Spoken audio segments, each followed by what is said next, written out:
Once you're doing anything that you're passionate about, the ideas come like this. You don't need to borrow ideas from anyone.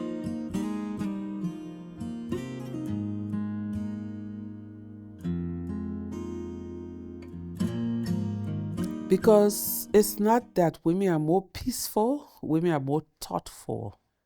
So in solving conflict, most times the conversation is primarily around militarism, power, and all of those things.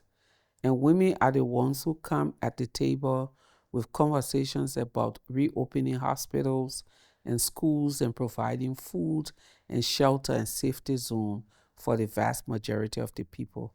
And that's why it's important, because women bring the human side of the conflict on the table.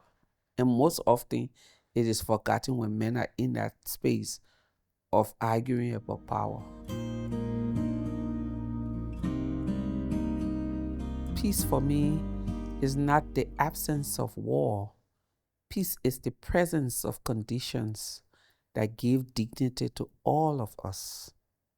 So conditions that, like housing, everything. So peace is the presence of those conditions that give dignity to all.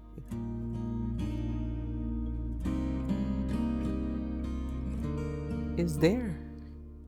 Um, so I come from a continent and I come from a nation with many vices. But I've come to realize that it's not the vices that we live through that define who we are. And it's not me, it's not just me. There are many women who would never have the opportunity to sit on this couch that are constantly doing work to transform their communities. They wake up every morning without any funding, without any opportunity to travel. Some of them operate in spaces where they don't even have food, where their security is at risk, but they keep at it. They keep at it because for them, this is the insurance policy for their daughters and for their sons. And most times I look at these women and I tell myself, if they, with all of the challenges in their lives, are not giving up, who am I to give up? And that thought alone is all of the energy booster that I need to keep going, because I recognize that I'm a part of a community of women who are moving in spite of their circumstances. And I too have to keep moving. Yeah.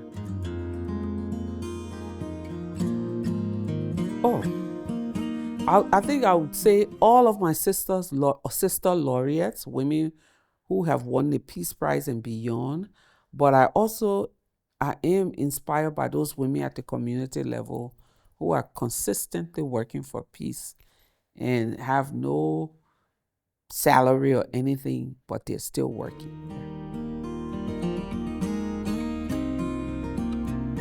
I had a teacher who was very straight, and I had done his test, but the entire semester I did not speak up in his class because I had no self-confidence. And when I did my assignment, he gave me F. And when I look at it, I was petrified, because even though I hadn't spoken up in his class, I knew that I was brilliant. And so I went to him very scared, because again, I had no self-esteem. And I said to him, you graded my paper without reading it, because you only saw my name and gave me F. And I got it back a week later and I had an A. But the reason why it's memorable to me is, one, because he was willing to give me a second chance. Two, after that encounter, he would sit me down and say, if you don't use your voice, people will speak for you, and people will make decisions for you, and people will judge you based on your silence. And that's the reason why I remember him, because that moment of the assignment was a turning point in my life. And I think it's basically one of those things that shaped me into being the activist that I am today. Yeah.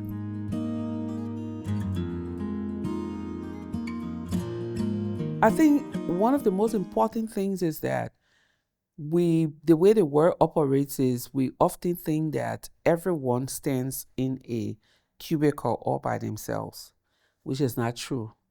The world is at a place now where we have to move away from our silo kind of operations into a more collaborative. And I think you can't talk peace without teachers.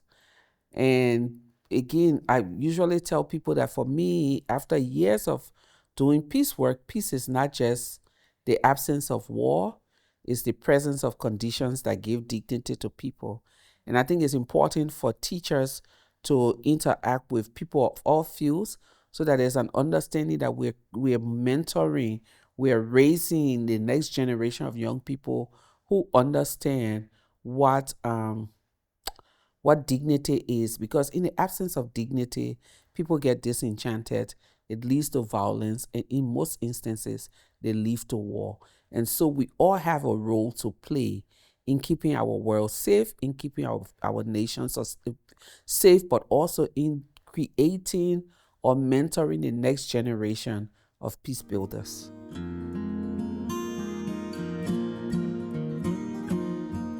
So the first thing is to find what you're passionate about, because activism is like a vast ocean.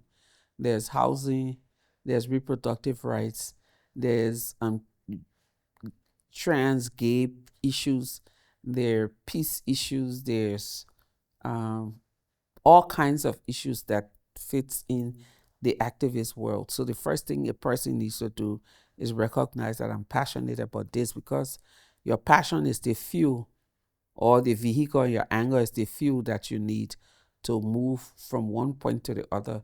So that's the first thing. The second thing is that you should always have ideas. And because once you're doing anything that you're passionate about, the ideas come like this. You don't need to borrow ideas from anyone. And I think the final thing is just staying focused. But remembering that if you're coming to be an activist because you want to make money, no.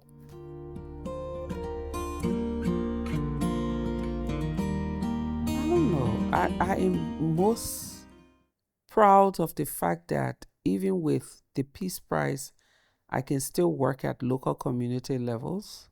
I can still go to national levels and go to the international levels. So I'm proud of the fact that I'm able to transcend different levels of society to do work. Yeah.